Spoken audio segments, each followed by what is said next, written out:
ஓம் சாந்தி. Small habits big success, அதாவது சிறிய பழக்கங்கள் பெரிய வெற்றி என்ற தலைப்புல 7 நாட்களுக்காக ஆங்கில பட்டி நடந்துட்டு இருக்கு. பட்டியினுடைய தமிழ் மொழிபெயர்ப்பு. ஜப்பான்ல கைசேன் அப்படின்ற ஒரு கருத்து இருக்கு. அதனுடைய பொருள் என்ன அப்படின்னா, தினசரி தொடர்ச்சியான முன்னேற்றம். நேத்து நாம ஒரு சின்ன பழக்கத்தை எடுத்துக்கிட்டோம். அது என்ன பழக்கம் ஞாபகம் இருக்கா? உயர்ந்த சிந்தனைகளை உருவாக்குறது. அது கடைசியில ராஜ்ய பாக்கியத்திற்கு நம்மளை கொண்டுட்டு போகும் அப்படின்னு பார்த்தோம். இன்னைக்கு நாம இன்னொரு பழக்கத்தை எடுத்துக்க போறோம். அது என்ன அப்படின்னா, சரண்டரிங், அதாவது சமர்ப்பணம் ஆவது. இதை ஒரு காலகட்டத்துல நாம தொடர்ந்து செஞ்சுட்டு வந்தோம் அப்படின்னா அது ஏஞ்சலிக் கான்சியஸ், அதாவது ஃபரிஸ்தா உணர்வை நாம ஏற்படுத்துறதுக்கு ஈஸியாக இருக்கும். சரண்டர் அப்படின்ற கருத்தை புரிஞ்சுக்கணும்.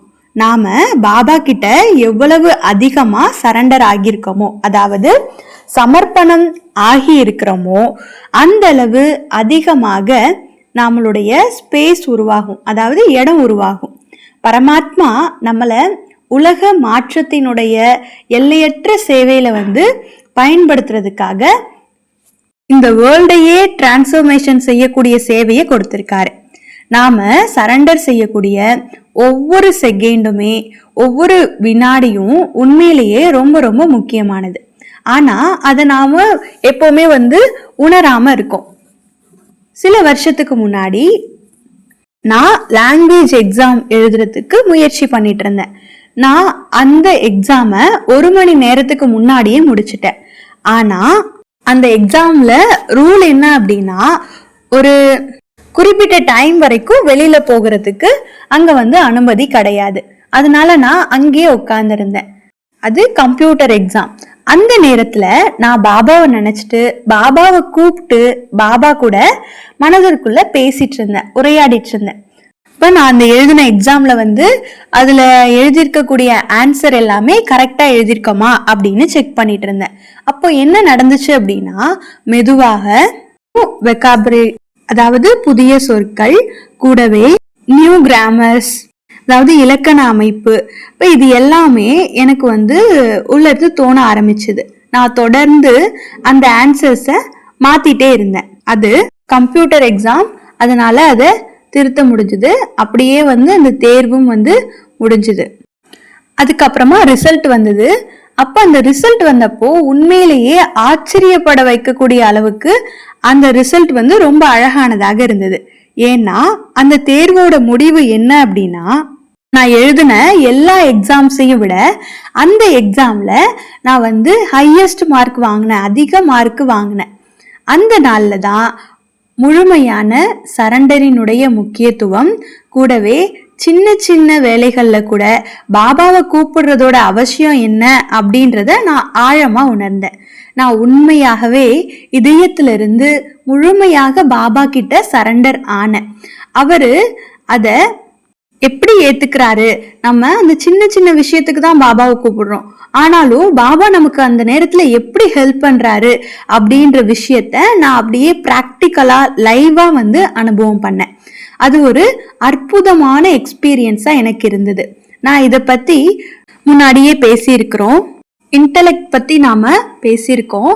ஆனா அத பிராக்டிக்கல் எக்ஸ்பீரியன்ஸ், அதாவது நடைமுறை வாழ்க்கையில அனுபவம் பண்றது அப்படின்றது அதை விட உயர்ந்த ஒன்றாக இருக்கு.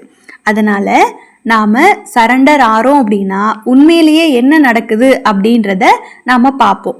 சரண்டர் ஆனோம் அப்படின்னா என்ன டிரான்ஸ்ஃபர்மேஷன் நடக்கும், அதாவது என்ன மாற்றம் நடக்கும். இப்போ மாற்றம் நடக்குமா? சரண்டர் அப்படின்னா முழுமையாக பாபாக்கு அர்ப்பணமாறுது. அதுதான் இந்த இடத்துல சரண்டர் அப்படின்னு சொல்றாங்க. இப்ப நம்ம சரணாகதி அடைஞ்சோம், அதாவது முழுமையாக பாபாவுக்கு அர்ப்பணம் ஆனோம் அப்படின்னா மாற்றம் நிகழுமா?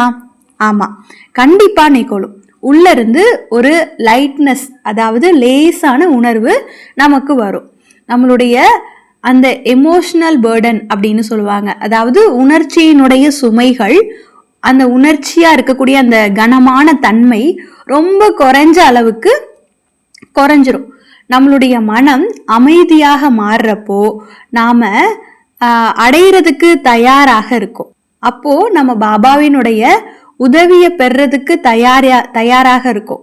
அந்த ரிசீவிங் பவர், அந்த பெறக்கூடிய சக்தி நமக்கு அதிகமாக செயல்படும். அப்ப நாம ஈஸியாக செயல்பட முடியும். கூடவே கேட்சிங் பவர், அதாவது பிடிக்கும் சக்தி, ஏற்றுக்கொள்ளும் சக்தி, அதுவும் செயல்பட தொடங்குது. எல்லா உணர்ச்சி சுமைகளும் இப்போ மறைஞ்சிருது. அதோட சேர்ந்து நமக்கு தாங்கக்கூடிய தன்மை இருக்கு.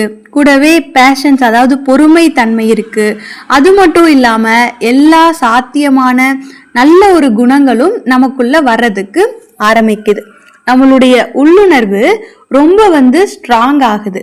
அப்ப நம்ம எதிர்பார்க்காத விதமா அற்புதமான முடிவுகளை நாம எடுக்க ஆரம்பிக்கிறோம். இதுதான் சரண்டர் ஆகிறதினுடைய சக்தி. அதாவது பாபாக்கு முழுமையா அர்ப்பணமானா இந்த சக்திகள்லாம் கிடைக்கும். நாம பரமாத்மா கிட்ட சரண்டர் ஆகும்போது நாம நம்மளுடைய அதிகபட்ச, அதாவது ஹையஸ்டான உயர்ந்த திறனை நாம அடையிறோம். அது சாத்தியமான ரொம்ப உயர்ந்த நிலை. அது ஒவ்வொரு முறையும் நடக்கணும் அப்படின்னா நாம எவ்ரி மூமெண்ட் பாபா கிட்ட சரண்டர் ஆகணும் அப்படின்றத நம்ம கத்துக்கணும். அப்பதான் நம்மளுடைய அந்த எக்ஸ்பெக்டேஷன்ஸ், அதாவது எதிர்பார்க்கக்கூடிய உண்மையான பலனை நம்மளால அடையவும் முடியும். அப்படின்னா சரண்டர் அப்படின்னா முரளியில பாபா என்ன சொல்றாரு அப்படின்னு இப்போ நம்ம பார்க்கலாம். பாபா சொல்றாங்க, நாம ஃபரிஸ்தாவாக இருக்கணும் அப்படின்னா உங்களுடைய சிந்தனையில என்ன அளவுல கூட எந்த ஆத்மாவினுடைய சூட்சும தன்மை கூட நுழையக்கூடாது. ஒரு ஃபரிஸ்தாவாக இருக்கணும்னா ஒரு வினாடி கூட வேறு எந்த ஆத்மாவும் உங்களுடைய நினைவுல வரக்கூடாது. பாபா ரொம்ப தெளிவா சொல்றாரு, ஒரு வினாடி கூட வேறு ஒருவரை பற்றிய சிந்தனை வந்துருச்சு அப்படின்னா அந்த ஆத்மா கூட உங்களுக்கு ஒரு அக்கௌண்ட் கிரியேட் ஆயிடும், அதாவது ஒரு கணக்கு வழக்கு உருவாயிடும். இதனாலதான் அஷ்டரத்தன், அதாவது 8 சக்திகள், 8 ரத்தினங்கள் முழுமையாக தேர்ச்சி அடைகிறாங்க, பாஸ் ஆகிறாங்க. அவங்களுடைய சிந்தனையில ஒரு வினாடி கூட எந்த ஆத்மாவும் இருக்க மாட்டாங்க, எந்த சூழ்நிலையும் இல்லை, எந்த கட்டாயத்திலையும் இருக்க மாட்டாங்க. பாபா அவங்கள மட்டும் நிரந்தர நினைவுல வைக்கணும், பாபா மட்டும்தான் இருக்கணும் அப்படின்னு ரொம்ப அவங்க கடுமையாக ஸ்ட்ரிக்டா இருப்பாங்க. எந்த சூழ்நிலை வந்தாலும் என்னதான் கட்டாயம் இருந்தாலும் ஒரு வினாடி கூட வேறு ஒருவருடைய நினைவு வரக்கூடாது அப்படின்ற விஷயத்துல எனக்கு ஒரு பாபா தான், வேற யாருமே கிடையாது அப்படின்ற விஷயத்துல ரொம்பவே ஸ்ட்ராங்காக இருப்பாங்க. இங்க பாபா கூட ரொம்ப ஸ்ட்ரிக்டா இருக்காரு. இதுல இருந்து நாம என்ன கத்துக்கலாம்? நம்மளுடைய தந்தையினுடைய அந்த மெச்சூர் டிட்டாச்மெண்ட் ஸ்டேஜ், அதாவது அந்த விலகிய நிலை, அதை நாம கத்துக்கலாம். இப்போ ஒரு முக்கியமான வித்தியாசத்தை நாம புரிஞ்சுக்கணும். என்ன அப்படின்னா, அலட்சியம் மற்றும் விலகிய ஆனால் அன்பான. டிட்டாச்சா இருக்கணும் ஆனா லவ்வோட இருக்கணும். அலட்சியம் அப்படின்னா ஒரு குளிர்ச்சியான அணுகுமுறை அப்படின்னு சொல்லலாம். அதாவது மற்றவங்களுடைய உணர்வுகளை மதிக்காத நிலை. ஆனா நமக்கு லவ்வும் இருக்கணும், லாவும் இருக்கணும். அதாவது நம்ம அன்பானவரும் இருக்கணும், கூடவே விலகியவராகவும் இருக்கணும். மற்ற ஆத்மாக்களோட உள்ள இருந்து நம்ம ஒரு தொடர்பு வைக்காம அவங்களுக்காக நல்ல ஆசீர்வாதங்கள், நல்ல எண்ணங்கள், சுப எண்ணங்கள், உயர்த்தக்கூடிய அந்த வைப்ரேஷன்ஸ், இது எல்லாத்தையுமே கொடுக்கணும். இப்ப அன்போட கூட சேர்த்து நாம விலகிய தன்மையையும் கொண்டு வரணும். அந்த ஆத்மாவை பற்றிய அந்த உண்மையான கவலை இருக்கணும். அலட்சியத்துல அந்த ஆத்மாவை பத்தின கவலை இருக்காது. ஆனா சரண்டர் அப்படின்னா அதுல பல நிலைகள் இருக்கு, பல ஸ்டேஜஸ் இருக்கு. அதுல ஒண்ணு என்ன அப்படின்னா இன்டெலெக்சுவல் ஸ்டேஜ் அப்படின்னு சொல்லுவாங்க. அதாவது அறிவு சார்ந்த அந்த சரண்டர் நிலை, அதாவது சமர்ப்பண நிலை. இப்போ சரண்டர் ஆகணும் அப்படின்னு புரியும், ஆனா ப்ராக்டிக்கலா அவங்களால அதை செய்ய முடியாது. அதுதான் ஃபர்ஸ்ட் ஸ்டேஜ். ரெண்டாவது என்ன அப்படின்னா எமோஷனல் சரண்டர், அதாவது உணர்ச்சிகரமான அந்த ஒரு சரண்டர் தன்மையை கொண்டு வரது. உணர்ச்சியினால அவங்க சரண்டர் ஆவாங்க, சமர்ப்பணம் ஆவாங்க. ஆனா அதனுடைய ஆழமான அர்த்தம் புரியாம இருக்கிறது. அடுத்து மூணாவது என்ன அப்படின்னா கம்ப்ளீட் சரண்டர், அதாவது முழுமையான சரண்டர் ஆகிறது. அதன் முக்கியத்துவத்தை முழுமையாக தெரிஞ்சு நல்ல ஞானத்தோடும் உணர்வோடும் முழுமையா சரண்டர் ஆகிறது. பாபா சொல்றாங்க இதுதான் முழுமையான சரண்டர். அதற்கு எக்ஸாம்பிள் யாரு அப்படின்னா அஷ்டரத்தினங்கள், 8 ரத்தின ஆத்மாக்கள் எப்படி சரியான முறையில அவங்களுடைய வாழ்க்கையே சரண்டர் பண்ணாங்க அத பாபா இந்த இடத்துல நமக்கு சொல்றாரு. அப்புறம் பரமாத்மா கிட்ட சரண்டர் ஆனோம் அப்படின்னா நமக்கு கிடைக்கக்கூடிய பிராக்டிக்கலா நமக்கு பரமாத்மா கிட்ட சரண்டர் ஆனோம் அப்படின்னா கிடைக்கக்கூடிய நன்மைகள் முன்னாடியே நம்ம பார்த்தோம். சரண்டர் ஆனோம் அப்படின்னா என்னென்ன மாற்றங்கள் எல்லாம் நடக்குது அப்படின்னு. இப்போ நம்ம இன்னொரு விஷயம் பார்க்க போறோம். நம்மளுடைய டெய்லி லைஃப்ல என்னென்ன நன்மைகள் கிடைக்குது பரமாத்மா கிட்ட சரண்டர் ஆகுறதுனால? பாபாவோட வழிகாட்டுதல் நமக்கு கிடைக்குது, கைட் பண்றாரு.